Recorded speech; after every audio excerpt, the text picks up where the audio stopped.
ভর্তাটা এভাবে আমরা তেলে নেড়ে নিলে খেতে কিন্তু আরও স্বাদটা বেড়ে যায়। নমস্কার বন্ধুরা, আমি সুস্মিতা নতুন সাথে ভিডিও নিয়ে আবার চলে আসলাম। আজকে বানাবো নতুন ধরনের একটা ভর্তা। এই ভর্তাটা কিন্তু শীতকালেই খাওয়া হয় আর খুব ভালো লাগে খেতে। তার জন্য কী কী লাগবে দেখিয়ে দিচ্ছি আপনাদেরকে। বেশ কিছুটা পেঁয়াজ কালি নিয়েছি, একটা টমেটো, 3খানা পেঁয়াজ, কয়েক কোয়া রসুন, কয়েকটা কাঁচা লঙ্কা, একটু ধনেপাতা আর একটা আলু লাগবে। প্রথমে আমি পেঁয়াজ কালিগুলো কেটে নেব ভালো করে। পেঁয়াজ কালিগুলো যেমন আমরা ভাজা করি ঠিক তেমন করে কেটে নেব। এমন করে সব পেঁয়াজ কালিগুলো কেটে নিচ্ছি। পেঁয়াজ কালিটা কেটে ধুয়ে নিয়ে এসেছি, শুকনো খোলায় দিয়ে দেবো। তেল দেওয়ার কোনো প্রয়োজন নেই।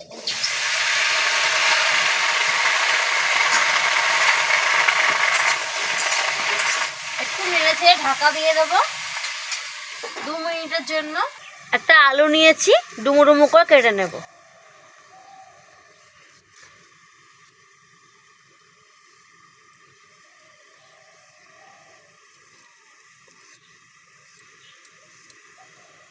এমন করে আলুটা কেটে নিচ্ছি।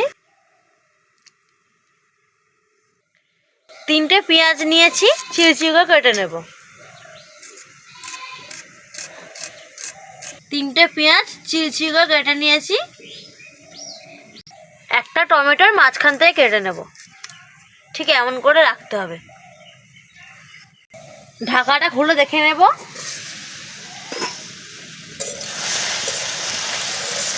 পেঁয়াজ কালি জল শুকনো হয়ে গেছে, সামান্য তেল দিয়ে দেবো।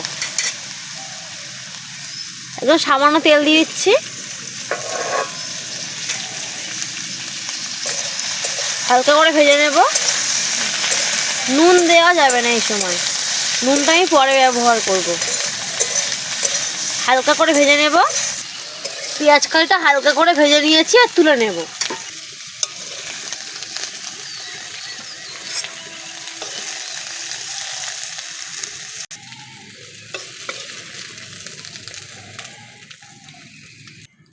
কড়াইতে আবারও সর্ষের তেল দিয়ে দিচ্ছি। যে কোনো ভর্তা কিন্তু সর্ষের তেলেই হয়, সর্ষের তেলে দিতে হবে। কেটে রাখা আলুটা দিয়ে দিচ্ছি। আলুর মধ্যে সামান্য নুন দিয়ে দিচ্ছি, সামান্য হলুদ গুঁড়ো দিয়ে দিচ্ছি। ভালো করে আলুটাকে ভেজে নেব।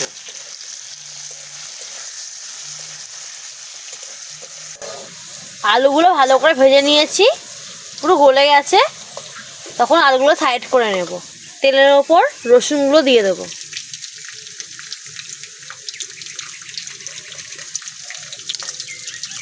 রসুনগুলো হালকা করে ভেজে নেব। কুচিয়ে রাখা পেঁয়াজের মধ্যে অর্ধেকটা পেঁয়াজ দিয়ে দেবো। অর্ধেকটা আমি ভর্তা মাখার জন্য রেখে দেব। পেঁয়াজ আর রসুনটা ভালো করে ভেজে নেব।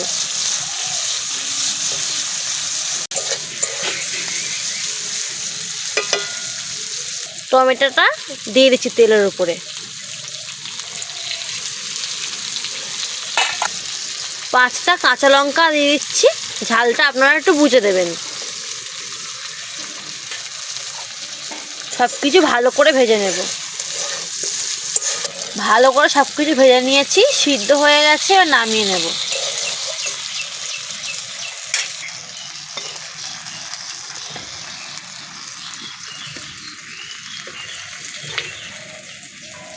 একটু ঠান্ডা করে নেব, নাহলে মাখানো যাবে না।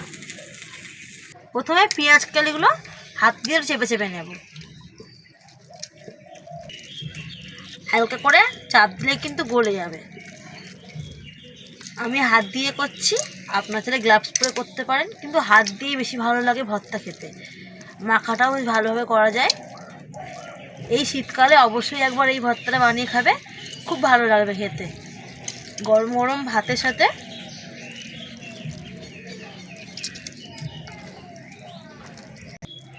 পেঁয়াজ কালিটা ভালো করে মেখে নিয়েছি। এবার টমেটোগুলো মেখে নেব। উপরে খোলাটা বাদ দিয়ে দেবো।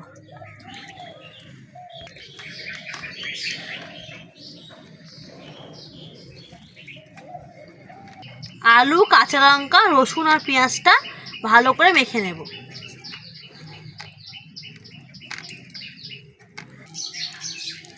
ভালো করে মাখিয়ে নিয়েছি। যে অর্ধেকটা পেঁয়াজ রেখে দিয়েছিলাম দিয়ে দিচ্ছি। ধনেপাতা কুচি দিয়ে দিচ্ছি। স্বাদ মতো নুন দিয়ে দিচ্ছি। সব কিছু ভালো করে মাখিয়ে নেব। একটু চেপে চেপে মাখাতে হবে।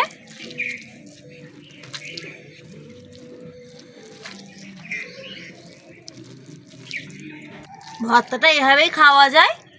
আরও স্বাদটা বাড়ানোর জন্য একটা পদ্ধতি অবলম্বন করব। দেখুন কীভাবে করছি আমি। আরও একবার কড়াটা বসিয়ে নিয়ে সামান্য একটু তেল দিয়ে দেবো। তেলটা গরম করে নেব।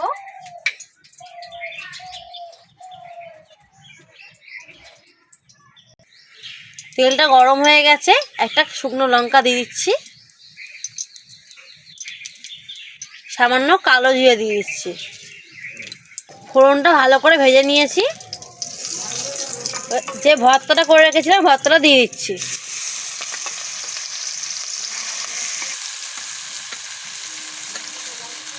আরও 1 মিনিট নেড়ে ছেড়ে নেব। এইভাবে ভর্তাটা এভাবে আমরা তেলে নেড়ে ছেড়ে নিলে খেতে কিন্তু আরও স্বাদটা বেড়ে যায়। বাড়িতে অবশ্যই আগে বানাবেন এইভাবে। শীতের সময় পেঁয়াজকালির ভর্তা আর গরম ভাতে সকালে বা দুপুরে খুব ভালো লাগবে খেতে। ভিডিওটি ভালো লাগলে চ্যানেলটি সাবস্ক্রাইব করে পাশে থাকবেন।